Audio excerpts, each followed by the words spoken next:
Kasih karunia dan damai sejahtera dari Allah Bapa dan dari Yesus Kristus kiranya menyertai saudara sekalian. Amin.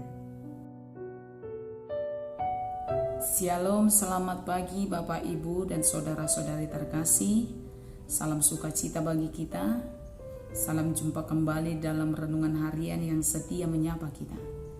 Di hari ini, ayat renungan bagi kita tertulis dalam kitab Yesaya pasal 58 ayat 11. Tuhan akan menuntun engkau senantiasa dan akan memuaskan hatimu di tanah yang kering dan akan membaharui kekuatanmu.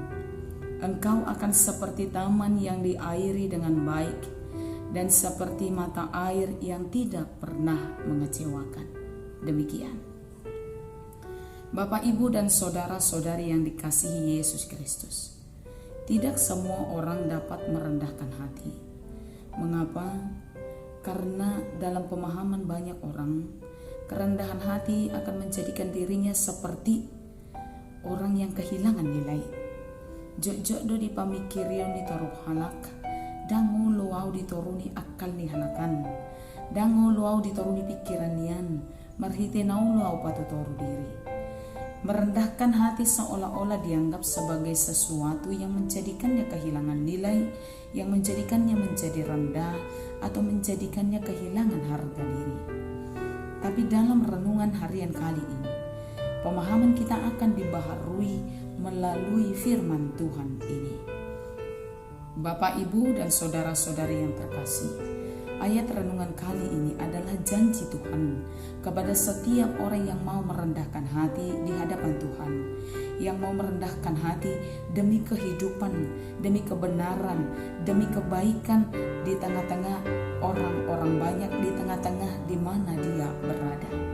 Dalam renungan kali ini Tuhan menjanjikan Dia akan menuntun, Dia akan memuaskan hati orang-orang yang mau merendahkan hati sama seperti tanah yang kering.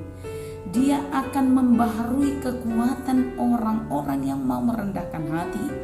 Dia juga akan menjadikan mereka seperti taman yang senantiasa diairi dengan baik dan akan menjadikan mereka seperti mata air yang tidak pernah mengecewakan.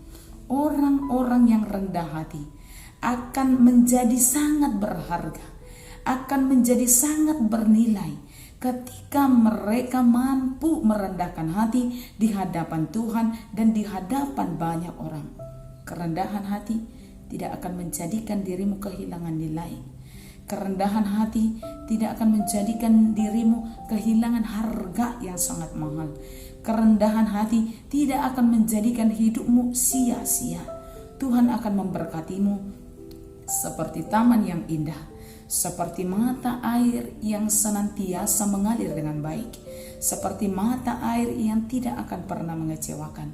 Tuhan akan senantiasa memberimu kekuatan, menuntunmu kemanapun engkau melangkah. Bahkan di ayat 12 dikatakan, Tuhan akan menjadikanmu menjadi pribadi yang membetulkan jalan supaya tempat itu dapat dihuni, akan menjadikanmu seperti seorang yang memperbaiki tembok yang tembus. Engkau akan mendatangkan kehidupan kemanapun engkau pergi. Karena itu Bapak, Ibu, dan saudara-saudari, marilah saling merendahkan hati demi kedamaian, demi kehidupan, demi kebaikan, demi kebenaran di tempat di mana kita berada. Dan jadilah juga menjadi orang yang rendah hati di hadapan Tuhan. Kerendahan hatimu tidak akan pernah menjadi sia-sia. Kerendahan hatimu tidak akan menjadikanmu tak bernilai dan tak berharga. Sebaliknya, kerendahan hatimu akan menjadikan engkau lebih berharga, lebih bernilai. Tuhan akan memberikan segalanya itu bagi hidup kita. Tuhan Yesus memberkati kita. Amin. Bapak, Ibu, dan saudara-saudari yang terkasih, sebelum kita tutup dalam doa, kita angkat lagu pujian dari buku ND nomor 501. Sai di tugu-tugu Yesus kondiki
Leonona Ignatio sian batu mamaki. Leonona Ignatio sian batu mamaki. Marilah kita berdoa. Kami bersyukur kepadamu Tuhan untuk kesehatan, untuk hari baru yang masih Tuhan anugerahkan bagi kami. Kami bersyukur untuk nafas kehidupan yang masih Tuhan beri kepada kami. Kami juga bersyukur untuk firman Tuhan yang senantiasa membaharui hidup kami, yang mengajarkan kami untuk menjadi pribadi yang rendah hati di hadapan Tuhan dan di hadapan masyarakat, demi kedamaian, demi kebenaran, demi kebaikan hidup kami. Terima kasih Tuhan untuk pembaharuan hidup kami melalui firman Tuhan. Kerendahan hati tidak akan menjadikan kami kehilangan nilai, tidak akan menjadikan kami kehilangan harga. Sebaliknya, kerendahan hati akan menjadikan kami semakin berharga di hadapan Tuhan dan semakin memiliki nilai yang luar biasa. Tuhan juga akan melimpahkan berkat bagi setiap orang yang mau merendahkan hati. Karena itu tidak akan pernah menjadi sia-sia setiap kerendahan hati dari pribadi lepas pribadi. Karena itu jadikanlah kami menjadi pribadi yang sesuai dengan apa yang telah Tuhan firmankan. Supaya hidup kami tidak menjadi sia-sia, tapi hidup kami mendatangkan kehidupan kemanapun kami pergi. Dalam doa ini kami juga bawa seluruh jemaat Tuhan. Tuhan bantu setiap yang sakit, Tuhan bantu yang bergumul, Tuhan berikan kekuatan bagi kami dalam menjalani hari kami. Dalam nama Yesus kami berdoa dan bersyukur. Anugerah dari Tuhan kita Yesus, kasih setia daripada Allah Bapa, dan persekutuan dalam nama Roh Kudus kiranya memberkati saudara sekalian.